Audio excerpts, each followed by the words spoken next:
most important thing is, did anybody ask someone whether or not they wanted to be a sister, a brother, or a priest? And when they would ask people in their 20s, say, did you ever think of doing this? And they'd say, well, no, why would I? And they say, well, why didn't you? People would say, nobody asked me. It was so important for me to have people in my life say, you should do this, you should think about this. I think you could be really good at this and do a lot there. What better way to live my life? I mean, it's just the most fulfilling, rewarding life that I could imagine leading. Our Father, who art in heaven, hallowed be thy name. The interesting thing is with our life, we just don't live it in community. We go out and we take it out to others. It's kind of like in John's Gospel where he said we're not the light, but we're demonstrating the light.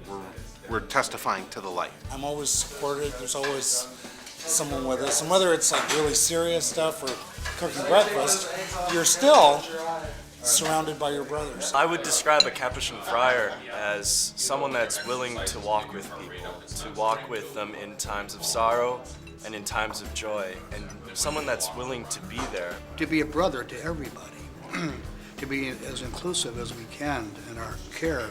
Specifically that Franciscan or Capuchin concept of community life where, we're in together, we're in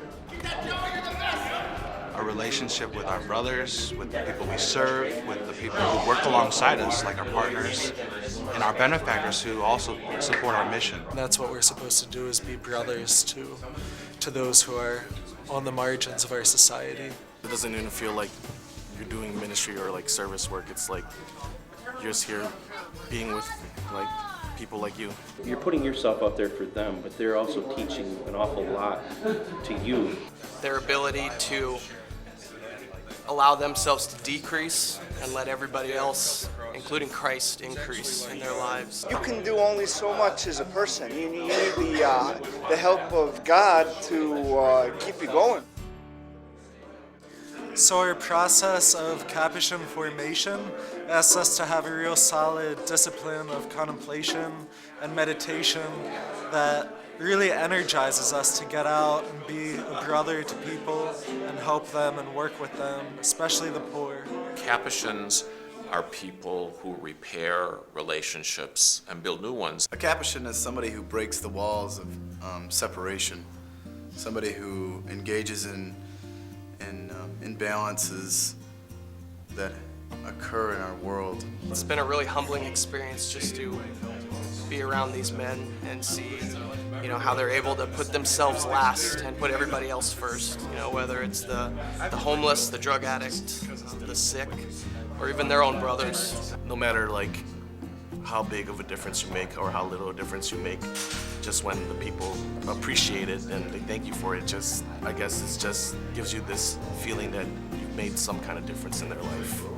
My parents, came out and said, why don't you consider a vocation? And sometimes it takes that. It takes somebody just being direct and asking you, is this something you would consider with your life?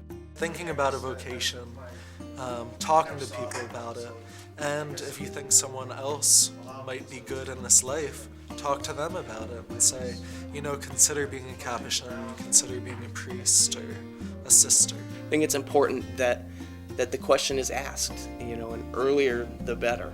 Have you considered a vocation? I think it's really important for parents, for educators, for priests, for religious educators, for youth ministers to be constantly asking high school kids, even junior high school kids, students in college, have you thought of a church vocation? They might not be able to answer right away, but if you ask the question when they're young, then their imagination sees it as a possibility, and they can consider it when they're 20 or 21, or maybe even when they're 26, as long as they're still open.